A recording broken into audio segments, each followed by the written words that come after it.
하이 갸른, 자기 전에 영상 키셨나요? 오늘 제가 읽어드릴 책은 안데르센 동화의 백조 왕자입니다. 읽어볼게요. 백조 왕자. 겨울이면 제비들이 찾아가는 따뜻한 남쪽 나라에 왕과 왕비, 11명의 왕자와 엘리사라는 공주가 살고 있었어요. 왕자들은 하나같이 씩씩하고 용감했으며 엘리사는 아름답고 마음씨가 고왔어요. 그러던 어느 날 왕비가 그만 세상을 떠나고 말았어요. 왕은 무척 슬펐지만 왕비의 자리를 비워둘 수 없어서 곧 새 왕비를 맞아들였어요. 하지만 아무도 새 왕비가 못된 마녀라는 것을 몰랐어요. 새 왕비는 왕자들과 공주를 내쫓을 궁리를 했어요. 어느 날 저녁, 새 왕비는 다정한 목소리로 왕에게 속삭였어요. 엘리사가 몸이 약해 보이니 15살이 될 때까지 시골로 요양을 보내는 게 어떨까요? 왕은 새 왕비의 말대로 엘리사를 시골로 보냈어요. 새 왕비는 왕에게 왕자들에 대해 나쁘게 말하기 시작했어요. 왕은 처음엔 펄쩍 뛰었지만 점점 왕자들을 못마땅하게 생각하게 되었어요. 그러자 새 왕비는 왕자들에게 마술을 걸었어요. 너희는 말 못하는 새가 되어 멀리 날아가거라. 단 해가 지면 사람이 될 수 있게 해주마. 호호호. 11명의 왕자는 새하얀 백조로 변해 훨훨 날아갔어요. 그렇게 하루하루가 지나 15살이 된 엘리사가 궁궐로 돌아오게 되었어요. 예쁘게 자란 엘리사를 본 새 왕비는 샘이 나서 견딜 수가 없었어요. 다음 날 아침, 왕비는 두꺼비 3마리를 데리고 목욕탕으로 들어갔어요. 새 왕비는 두꺼비 한 마리에게 이렇게 말했어요. 내 사랑스러운 두꺼봐, 엘리사가 목욕하러 들어오거든. 머리 위로 올라가거라. 그러면 공주도 너처럼 게으름뱅이가 될 테니까. 또 한 마리의 두꺼비에게도 말했어요. 내 착한 친구 두꺼봐, 너는 엘리사의 이마 위에 올라가거라.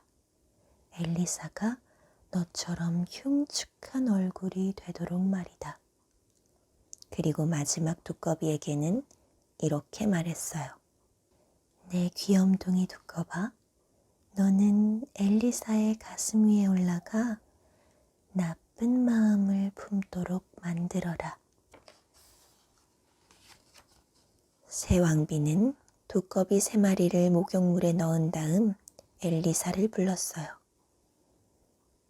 엘리사, 아버지께 인사하기 전에 목욕하거라.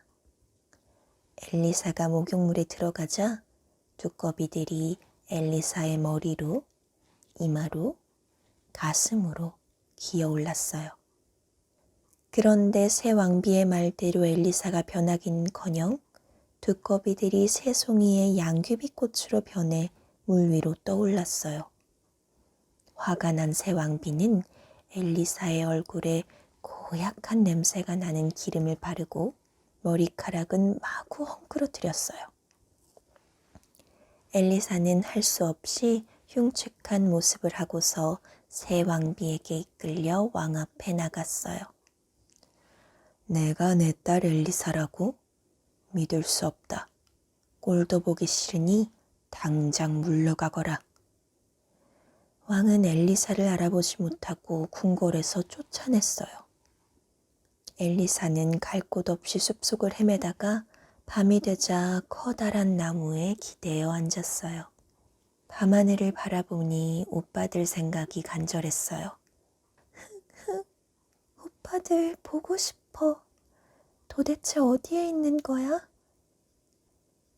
그래, 이렇게 포기할 수는 없어. 내가 오빠들을 꼭 찾아내고 말 거야. 그날 밤 엘리사는 밤새 오빠들과 함께하는 꿈을 꾸었어요. 꿈속에서 엘리사는 어린 시절로 돌아가 오빠들과 즐겁게 뛰놀았어요. 다음 날 엘리사는 한낮이 되어서야 잠에서 깨어났어요. 목이 말라 연못으로 간 엘리사는 연못을 들여다보고는 깜짝 놀랐어요. 연못에서 더럽고 흉측한 소녀가 자기를 바라보고 있었거든요. 엘리사는 연못물을 떠서 마셨어요. 그리고 연못물에 얼굴도 깨끗이 씻고 머리도 단정히 매만졌어요. 엘리사는 다시 예전처럼 아름다워졌어요. 이제 힘을 내서 오빠들을 찾으러 떠나야겠다. 엘리사는 다시 숲속을 걷기 시작했어요. 한참을 헤매던 엘리사는 딸기 바구니를 든 할머니를 만났어요. 할머니는 친절하게 엘리사에게 딸기를 나누어 주었어요. 엘리사는 딸기를 맛있게 먹으며 할머니에게 물었어요. 할머니, 혹시 11명의 왕자를 보신 적 있으세요? 엘리사가 묻자 할머니가 말했어요. 글쎄, 왕자들은 보지 못했지만 머리에 왕관을 쓴 11마리의 백조는 보았지. 저쪽 강가에서 헤엄을 치고 있던걸. 엘리사는 할머니가 가르쳐준 대로 백조들이 놀고 있다는 강가로 갔어요. 엘리사는 강가에 서서 두리번 거리며 11마리의 백조를 열심히 찾았어요. 하지만 백조는 어디에도 보이지 않았어요. 실망한 엘리사는 그 자리에 주저앉아 강을 바라보았어요.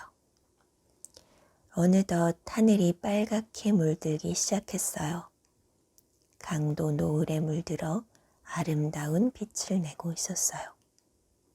그때 저 멀리 하얀 백조들이 줄지어 날아오고 있는 것이 보였어요. 엘리사는 백조들을 자세히 살펴보았어요. 과연 할머니의 말처럼 11마리의 백조들은 모두 왕관을 쓰고 있었어요. 엘리사는 혹시나 백조들이 자신을 보고 놀라서 날아갈까봐 풀숲에 몸을 숨겼어요. 왕관을 쓴 백조들은 엘리사가 숨어있는 풀숲 바로 옆에 내려앉았어요. 어느덧 노을도 지고 사방이 어두워지기 시작했어요. 그러자 11마리 백조들의 몸에서 하얀 깃털이 뚝뚝 떨어지더니 멋진 남자들로 변하는 것이었어요. 물론 11명의 멋진 남자들은 엘리사의 오빠들이었어요. 내 생각이 맞았어. 오빠들이야. 우리 오빠들. 엘리사는 힘껏 달려가 왕자들의 품에 안겼어요. 왕자들은 반가워하며 어쩔 줄 몰라 했어요. 엘리사와 왕자들은 부둥켜 안고 하염없이 눈물을 흘렸어요. 엘리사는 왕자들에게 궁궐에서 쫓겨난 이야기를 들려주었어요. 왕자들도 백조가 된 사연을 엘리사에게 이야기해 주었어요. 우리들은 해가 떠 있는 동안은 백조가 되어 하늘을 날아다니다가 해가 지면 다시 사람이 되는 마법에 걸렸단다. 왕자들은 백조가 된 뒤로 바다 건너 아름다운 나라에서 살다가 1년 중 해가 가장 긴 날을 이용해 고향으로 돌아왔다고 했어요. 엘리사, 우린 1년에 10하루만 이곳에서 지낼 수 있어. 그런데 이제 이틀밖에 안 남았단다. 오빠들, 그럼 우리는 또 헤어져야 하는 건가요? 엘리사가 슬픈 표정을 지으며 물었어요. 엘리사, 우리도 너를 데리고 가고 싶어. 어떻게 하면 좋을지 생각해보자. 엘리사와 오빠들은 밤새도록 궁리를 했어요. 다음 날 해가 뜨자 오빠들은 백조로 변하기 시작했어요. 백조들은 마치 엘리사에게 인사를 하듯 그녀의 머리 위를 맴돌더니 어느새 먼 곳으로 날아가 버렸어요.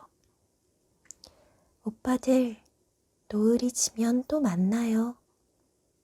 엘리사는 백조 무리가 사라진 곳을 바라보며 계속해서 손을 흔들었어요. 시간이 지나 다시 돌아온 백조들은 해가 지자 모두 왕자들로 변했어요. 내일이면 우리는 여기를 떠났다가 1년 뒤에야 다시 올 수 있단다. 엘리사, 너도 우리와 함께 가겠니? 그럼요. 그럴 수만 있다면. 왕자들은 엘리사를 데리고 갈 방법을 궁리한 끝에 엘리사가 타고 갈 만한 큰 그물을 만들기로 했어요. 엘리사와 왕자들은 밤새도록 버드나무 껍질로 크고 튼튼한 그물을 짰어요. 그물이 다 만들어지자 엘리사는 그물에 들어가 잠을 잤어요. 다음 날 아침, 백조가 된 왕자들은 부리로 그물의 끝을 물고 하늘 높이 올라갔어요. 엘리사의 치마에는 딸기와 감초다발이 놓여 있었어요. 엘리사가 배고플까봐 막내 오빠가 가져다 놓은 거였어요. 엘리사는 아무것도 모른 채 그물에서 잠들어 있었어요. 한낮이 되자 뜨거운 태양이 엘리사의 얼굴 위로 내리쬐었어요. 그러자 한 마리의 백조가 날개를 넓게 펴서 그늘을 만들어 주었어요. 바다 한가운데를 날고 있을 때 엘리사는 잠에서 깨어났어요. 엘리사는 그물에 탄 채 바다 한가운데를 날고 있는 것이 꿈만 같아 얼떨떨했어요. 백조들은 쉬지도 않고 종일 날았어요. 그러나 엘리사를 태운 그물을 물고 가느라 여느 때처럼 빨리 날지는 못했어요. 어느새 해가 서쪽으로 기울어 조금씩 어두워지기 시작했어요. 곧 있으면 백조들이 사람으로 변할 텐데 바다에는 발 디딜 조그만 바위조차 보이지 않았어요. 백조들은 더욱 힘차게 날갯짓을 했어요. 그런데 여전히 바위는 눈에 띄지 않고 검은 구름만이 무섭게 내려앉았어요. 구름 속에서 번개가 번쩍이고 천둥 소리가 요란하게 났어요. 저녁 해가 수평선의 반이나 잠기자 엘리사는 불안해서 가슴이 마구 뛰었어요.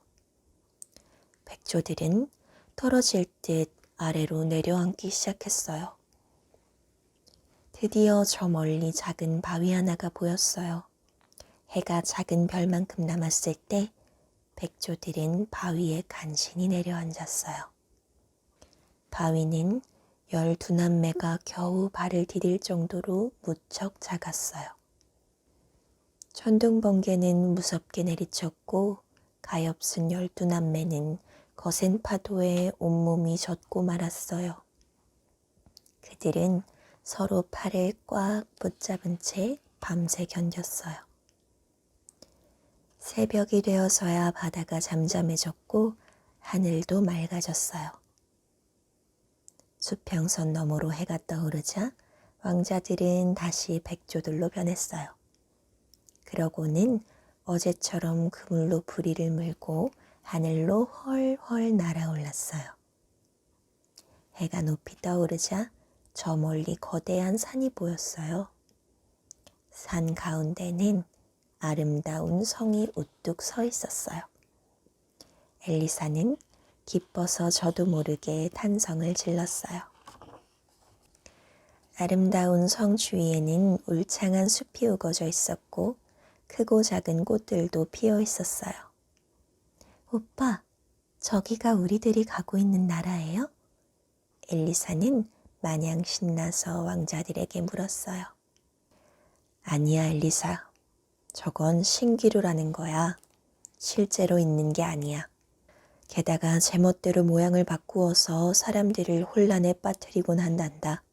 큰오빠의 말이 끝나기도 전에 아름다운 성은 커다란 배로 바뀌었어요. 한참을 더 날아간 뒤 막내 오빠가 엘리사를 내려다보며 말했어요. 엘리사, 저곳이 바로 우리가 지낼 곳이란다. 다행히 엘리사 일행은 해가 지기 전에 산꼭대기에 도착할 수 있었어요. 온통 바위뿐인 산에는 동굴이 하나 있었고 안으로 들어가자 초록빛 덩굴이 우거져 있었어요. 막내 오빠가 엘리사의 잠자리를 만들어 주었어요. 그날 밤 엘리사는 오빠들의 마법이 풀리기를 간절히 기도하며 잠이 들었어요. 꿈속에서 엘리사는 하늘 높이 날아올라 낮에 본 신기루의 성 안쪽으로 들어갔어요. 엘리사는 깜짝 놀라 성 여기저기를 둘러보았어요. 그때 아름다운 요정이 엘리사에게 다가왔어요. 엘리사는 요정에게 부탁했어요. 요정님, 제발 오빠들을 사람으로 돌아오게 해주세요. 그러자 요정이 빙그레 웃으며 말했어요.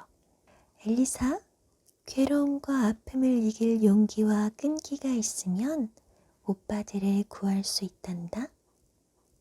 자, 이 쐐기풀로 씨를 뽑아 11벌의 옷을 만들렴. 그 옷을 백조들에게 입히면 마법에서 풀려나게 될 거야. 하지만 이 옷을 다 만들 때까지 말을 해서는 안 돼. 만약 말을 하게 되면 그 말이 날카로운 칼이 되어 오빠들의 가슴에 꽂힐 거야. 요정님, 꼭 기억할게요. 엘리사는 요정으로부터 쐐기풀을 받아들었어요. 쐐기풀이 손에 닿자 너무나 따가웠어요. 그 바람에 엘리사는 깜짝 놀라 잠에서 깨어났어요. 아, 꿈이었구나. 그런데 신기하게도 주위에 꿈에서 본 쐐기풀이 여기저기 무성하게 나 있었어요. 엘리사는 곧바로 쐐기풀 옷을 만들기 시작했어요.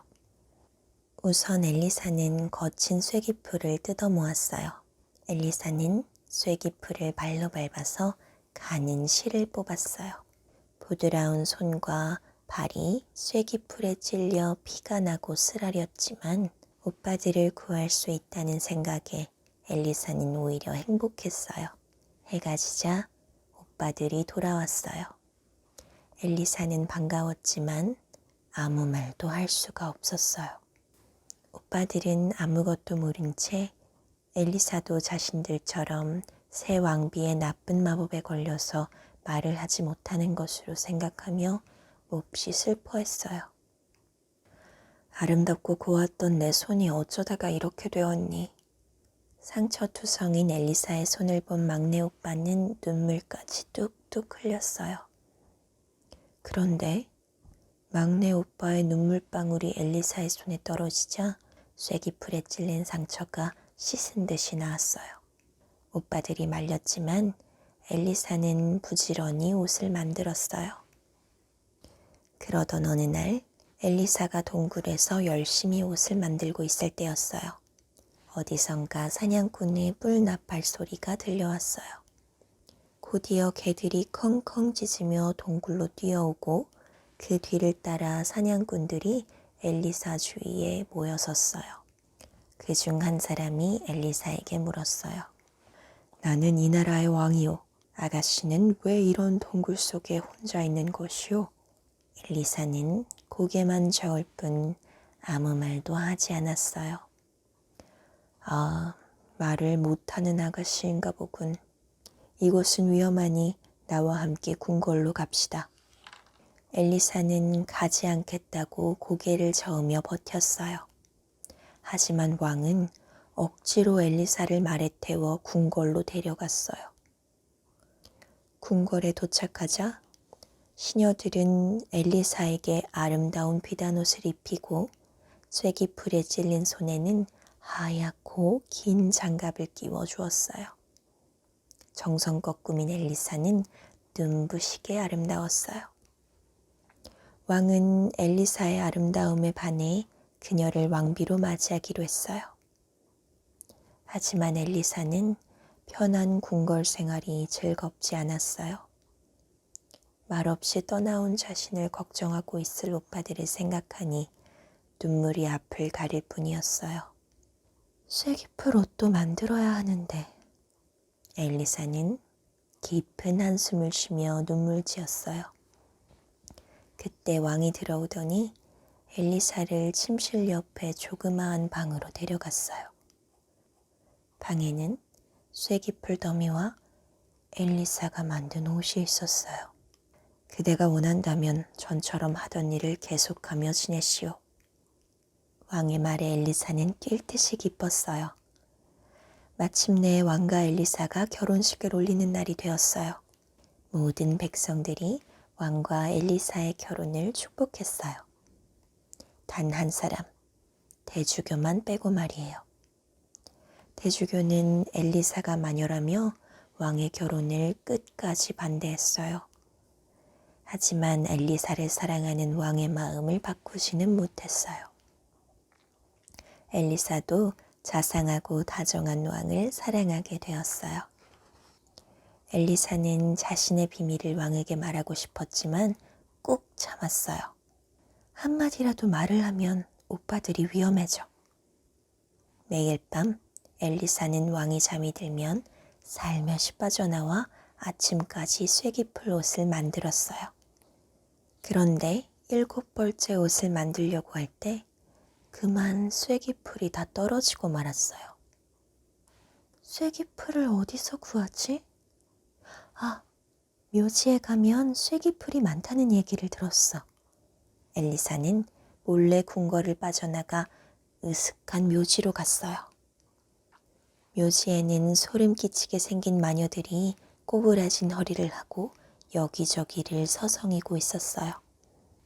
엘리사는 무서웠지만 눈을 꾹 감고 마녀들을 지나쳐 무사히 쇠기풀을 꺾고 궁궐로 돌아왔어요. 그런데 이 모습을 엘리사를 미워했던 대주교가 모두 지켜보고 있었어요. 대주교는 곧 왕에게로 가서 이 사실을 일러 바쳤어요. 어젯밤 왕비님이 묘지에 갔었습니다. 왕비님은 마녀가 분명하니 빨리 궁궐에서 쫓아내야 합니다. 왕도 엘리사가 밤이 되면 몰래 어딘가로 간다는 것을 알고 있었어요. 하지만 엘리사를 사랑하고 있던 왕은 차마 그녀를 쫓아낼 수가 없었어요. 이 일을 도대체 어찌한단 말인가. 시름에 빠진 왕의 얼굴은 날로 수척해졌어요. 엘리사는 그런 왕에게 아무 말도 할 수 없는 것이 안타까웠어요. 하지만 오빠들의 옷을 다 만들 때까지는 참아야 했어요. 마침내 11번째의 옷을 만들려고 할 때 또 쇠기풀이 떨어졌어요. 그날 밤 엘리사는 또다시 무서운 묘지로 향했어요. 그런 엘리사를 이번에는 왕과 대주교가 같이 지켜보고 있었어요. 이렇게 된 이상 왕은 대주교의 말을 믿지 않을 수가 없었어요. 엘리사가 마녀라는 소문은 온 나라에 퍼졌어요. 마녀를 죽여라. 엘리사는 사형에 처해지게 되어 감옥으로 끌려갔어요. 사람들은 엘리사에게 욕을 해대며 엘리사가 만든 쇠기풀 옷과 쇠기풀을 감옥 안으로 마구 던졌어요. 덕분에 엘리사는 감옥 안에서도 열심히 옷을 만들 수 있었어요. 사형이 집행되기 전날 우연히 이 사실을 알게 된 막내 오빠가 백조의 모습으로 엘리사를 찾아왔어요. 엘리사는 막내 오빠가 한없이 반가웠지만 아무런 말도 할 수가 없었어요. 하지만 어느덧 옷을 거의 다 만들었으니 오늘 밤만 지나면 오빠들의 마법을 풀 수 있다는 생각에 참을 수 있었어요. 엘리사가 11벌째의 옷을 거의 다 만들었을 무렵 날이 밝아오기 시작했어요. 한편 오빠들은 엘리사의 사정을 설명하기 위해 왕을 찾아갔어요. 하지만 문지기가 막아섰어요. 아직 해도 뜨지 않은 새벽이라 왕은 주무실 것입니다. 해가 뜨면 오시지요. 마침 심란한 마음에 잠을 이루지 못하던 왕이 오빠들의 소란에 밖으로 나와 보았어요. 아니, 당신들은 누군데 이른 새벽부터 궁궐 앞에서 소란을 피우는 거요? 네, 우리는 엘리.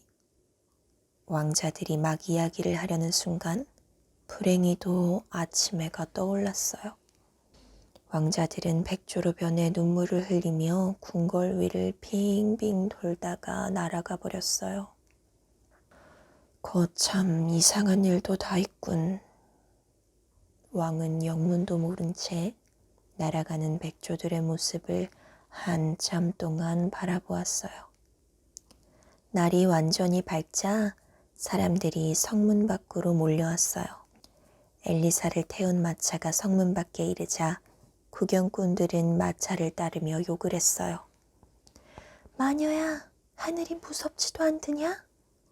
하지만 엘리사는 사형장으로 끌려가면서도 옷 만드는 일을 멈추지 않았어요. 저것이 마법을 부리는 물건인가 보다. 저걸 빼앗아 찢어버리자. 사람들이 엘리사가 탄 마차에 달려들려고 할 때였어요. 11마리의 백조들이 날아와 엘리사 주위에 두 갈래로 내려앉아 그녀를 감쌌어요. 사람들은 엘리사를 지키려는 백조들의 모습에 깜짝 놀라 물러서며 수군댔어요. 어머, 저 여자는 마녀가 아닌가 봐. 아름다운 백조들이 지켜주는 것 좀 봐. 맞아. 무서운 마녀라면 저렇게 아름다운 백조가 따를 리가 없잖아. 그러나 사형 집행이는 사람들의 말에는 아랑곳하지 않고 엘리사를 끌고 갔어요. 드디어 엘리사는 11번째 옷을 모두 완성했어요. 엘리사는 재빨리 11벌의 쐐기풀 옷을 곁에 있는 백조들에게 던졌어요. 백조들이 쐐기풀 옷을 받아 입자 눈 깜짝할 사이 늠름한 왕자들로 변했어요. 전 마녀가 아니에요. 엘리사는 지쳐서 쓰러지고 말았어요. 왕자들은 지금까지 있었던 일들을 왕에게 모두 이야기해 주었어요. 왕은 엘리사를 믿지 못한 것을 후회하며 엘리사의 손을 잡고 눈물을 흘렸어요. 그러자 엘리사가 미소를 지으며 깨어났어요. 교회의 종소리가 울려 퍼지는 가운데 엘리사는 왕과 함께 궁궐로 향했어요. 그리고 11명의 멋진 오빠들이 함께 했어요. 끝. 우리 갸릉이들 잘 자요.